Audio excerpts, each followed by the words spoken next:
ఇవాళ రెసిపీ వచ్చేసి సేమియా సగ్గుబియ్యం పాయసం. దానికి గిన్నెలో అట్లా నెయ్యి వేసుకోండి, ఒక స్పూన్ నెయ్యి వేసుకోండి. స్టవ్ వెలిగించి కాగిన తర్వాత నెయ్యి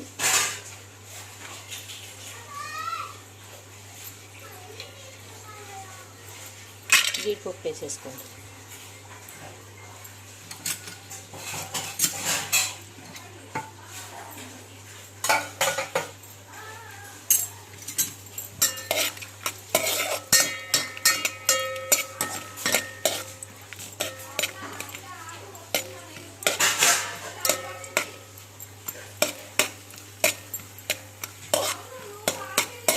కొంచెం గోల్డెన్ రంగులోకి వచ్చిందాక వేయించుకోండి.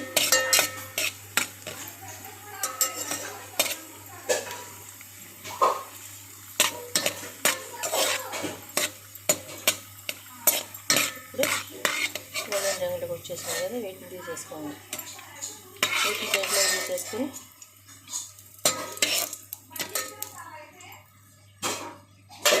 కిస్మిస్ వేసేసుకోండి.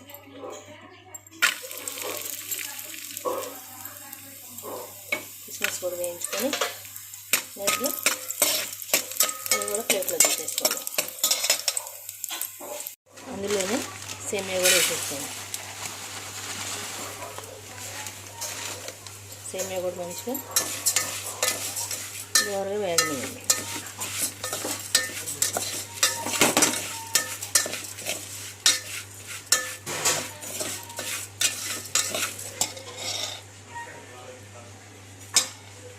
ఇవి వేగినవి చూడండి. ఇట్లా వేగిన తర్వాత ఈ సేమియాని తీసేసుకోండి. అన్నీ వేయించి తీసేసుకున్నాక పాలు వేసేసుకోండి.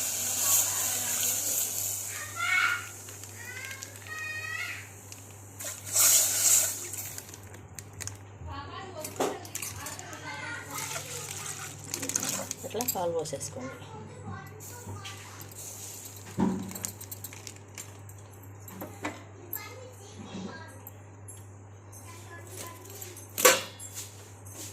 పాలు మంచి కాగిన తర్వాత సేమియా వేసుకుందాం.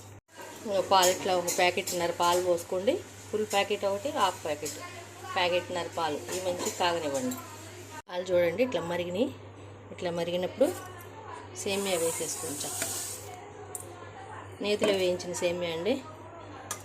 నేతిలో జీడిపప్పు కిస్మిస్ వేయించిన తర్వాత సేమియా కూడా వేయించేసుకోండి. వేయించిన తర్వాత పాలు పెట్టుకోండి. పాలు మరిగిన తర్వాత సేమియా వేసేసుకోండి.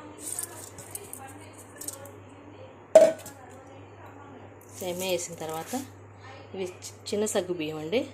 సగ్గుబియ్యంలో పెద్ద సగ్గుబియ్యం ఉంటాయి, చిన్న సగ్గుబియ్యం ఉంటాయి. ఈ చిన్న సగ్గుబియ్యం అండి. ఇవి తొందరగా ఉడుకుతాయి. ఇవి కూడా వేసేసుకోండి.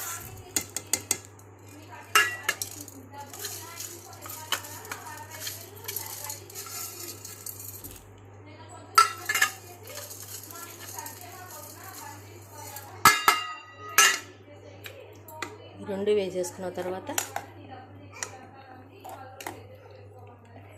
మంచిగా ఒకసారి తిప్పుకోండి. ఒకసారి మొత్తం మిక్స్ అయిందాక తిప్పి కలిసిపోయిందాక తిప్పిన తర్వాత సిమ్లో పెట్టి మంచిగా ఉడకనివ్వండి.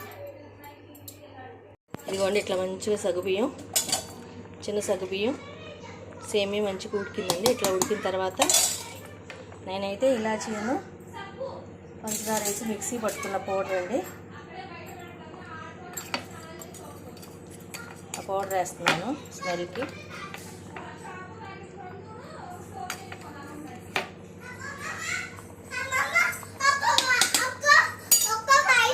ఇదిగోండి సేమియా సగ్గుబియ్యం ఇట్లా ఉడికింది.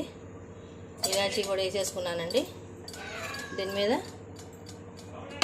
దీంట్లో పంచదార వేసుకున్నాము. ఇదిగోండి మంచిగా ఇట్లా వేగిపోయింది. ఇందులో ఇలాచీ పౌడర్ కూడా వేసేసాను. ఇప్పుడు పంచదార పోసేసుకోండి.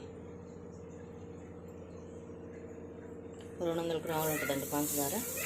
పోసేసుకోండి. పంచదార పోసి ఇట్లా తిప్పేయండి. మంచిగా పంచదార కూడా అందులో కరగనివ్వండి. ఇందులో 1/2 కిలో పంచదార ఈజీగా పడుతుందండి. 1/2 కిలో పంచదార పోసేసుకోండి. మంచిగా కాగిన తర్వాత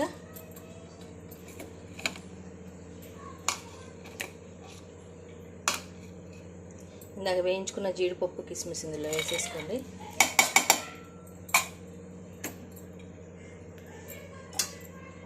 దీని మీద ఒక స్పూను నెయ్యి వేసుకోండి.